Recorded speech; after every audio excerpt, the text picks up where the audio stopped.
예수님은 마지막 고난 이래 여러 곳으로 끌려다니면서 5차례 선고를 받으셨습니다. 세상의 모든 죄를 감당하시기 위해서 이 땅에 오신 예수님은 바로 흠없는 어린 양으로 십자가에서 하나님께 드려지는 제물이 되신 것입니다. 예수님은 뼈가 박힌 가죽 채찍을 맞는 고통을 당하셨습니다. 온몸에 피를 흘리시며 고통을 모든 사람을 위해 당하신 것입니다. 본문에서 예수님은 이제 구레네 시몬의 도움으로 십자가의 길을 오르십니다. 두 강도가 예수님과 함께 올랐습니다. 예수님은 울며 따르는 백성들을 향해서 마지막에 있을 심판이 있다, 저들에게 선고하시며 회개할 것을 말씀하십니다. 예수님은 한밤중에 기도 후에 잡히셨습니다. 제자들은 다 떠나가고 예수님은 홀로 고난의 하루를 시작하십니다. 온갖 더운 모욕과 침뱉음과 뺨을 맞으시는 기가 막힌 조롱을 당하십니다. 수십 차례의 많은 채찍을 맞음으로 예수님은 온몸에 살이 찢어지는 극심한 아픔을 체험하셨습니다. 예수님의 몸에 뼈가 보이고 온몸에 피를 흘리셨습니다. 예수님은 잠으로 쉴 시간도 없이 아무것도 먹지 못한 상태로 예수님은 2m 되는 무거운 나무를 십자가에 지십니다. 아무 말도 없이 그렇게 고통스럽게 발을 떼고 옮기십니다. 바라바가 져야 했을 십자가를 대신 지고 골고다 산으로 올라가십니다. 우리 모두를 위해서 이 고난의 십자가 길을 올라가십니다. 그 길은 너무나 힘이 듭니다. 이미 많이 피를 흘리심으로 졸도하시고 쓰러지십니다. 예수님은 육체적으로 탈진하신 상태였습니다. 저희가 이런 예수님을 끌고 갈 때에 시몬이라는 구레네 사람이 측은함으로 예수님을 바라보았을 것입니다. 이런 구레네 시몬이 이들 병정의 눈에 띄었습니다. 사람들도 이런 예수님을 도우라고 저에게 요구했을 것입니다. 이에 로마군이 그를 잡아서 지쳐 쓰러지신 예수님을 위해서 십자가를 지게 합니다. 구레네는 지금 아프리카 리비아의 트리폴리 지역입니다. 구레네 시몬은 유월절을 지키기 위해서 배를 타고 온 한 유대인이었을 것입니다. 그렇지 않으면 유대인과 결혼한 이방인이었을지도 모릅니다. 그러나 그는 예수님에 대해 들어보지 못한 사람이었습니다. 마침 그가 로마 병정의 억지 요구로 예수님의 십자가를 지게 됩니다. 예수님의 십자가를 우연히 짐으로 그에게는 새로운 삶이 시작된 것입니다. 로마서 16장에 사도 바울이 안부를 전하라는 루포와 그 어머니는 바로 구레네 시몬의 아들입니다. 그 어머니는 구레네 시몬의 아내입니다. 사도 바울은 구레네 시몬의 아내를 내 어머니라 부릅니다. 이렇게 구레네 시몬이 억지로 예수님의 십자가를 진 사건으로 그 가족들이 다 변화되게 된 것입니다. 예수님이 골고다 산으로 오르실 때에 예수님을 울며 따르는 많은 백성들과 여자의 무리들이 있었습니다. 당시에 그들은 예수님을 단지 한 거룩한 선지자로만 알았습니다. 그가 십자가 지심을 그냥 애통해할 것입니다. 고통 가운데 사형당하시는 한 위대한 선생을 위해서 온 것입니다. 저들이 가슴을 치고 슬피 울며 십자가 지시는 예수님을 따라서 올라갑니다. 그러나 예수님은 저들을 향해서 예루살렘의 딸들아 부르시고 나를 위해 울지 말라.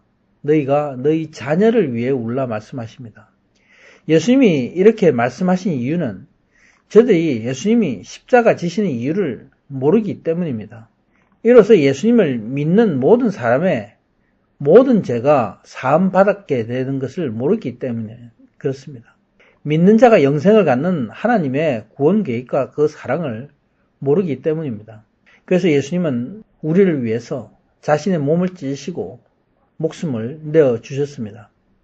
우리가 하나님의 사랑을 알고 자기 자신의 가족과 자녀들의 구원을 위해서 너희가 울라 말씀하고 계십니다.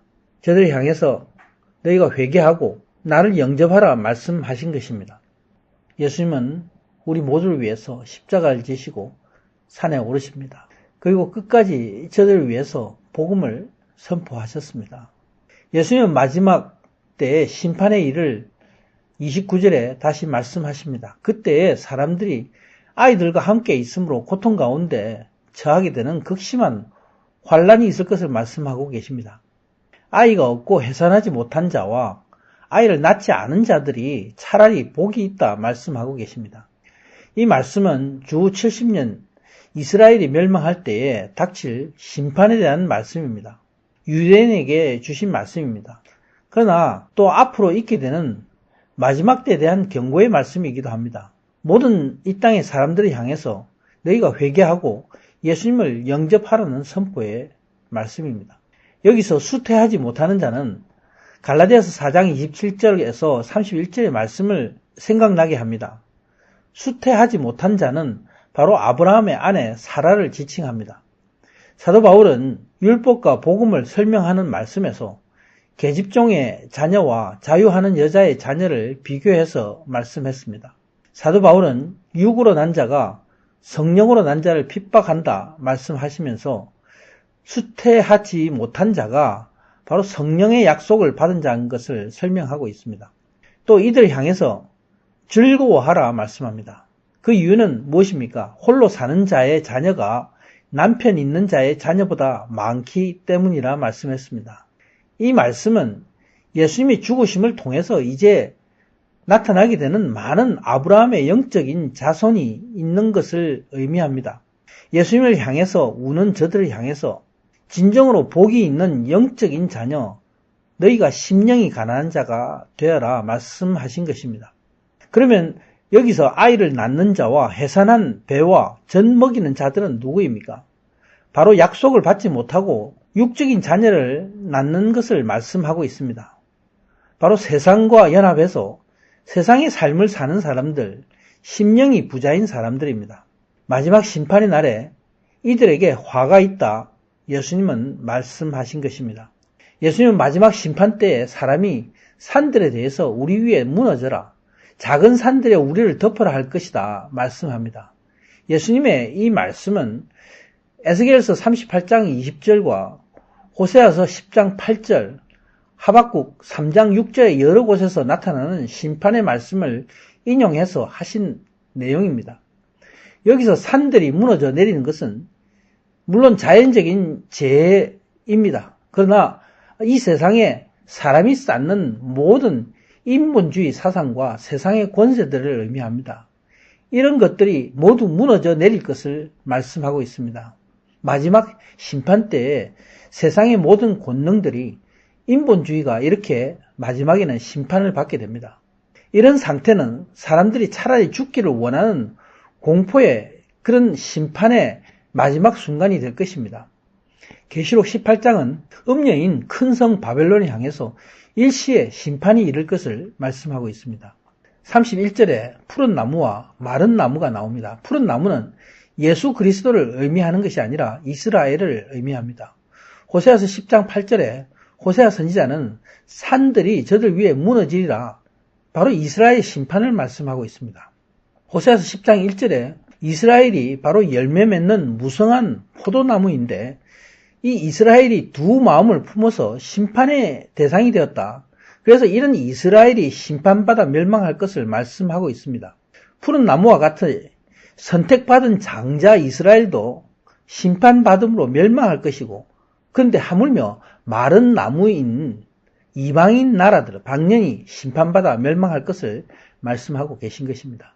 그러므로 너희가 회개함으로 심판을 면하라 말씀하신 것입니다. 이제 예수님의 십자가 사형을 받은 다른 두 행악자와 함께 끌려가십니다. 이들 두 행악자는 자신의 죄로 인해서 사형 선고를 받습니다. 그러나 예수님은 흠이 없는 어린 양으로 모든 사람의 죄를 입고 하나님께 드려지기 위해서 끌려가신 것입니다. 예수님의 십자가 지심은 바로 내가 받을 심판을 감당하시기 위해서입니다. 아멘.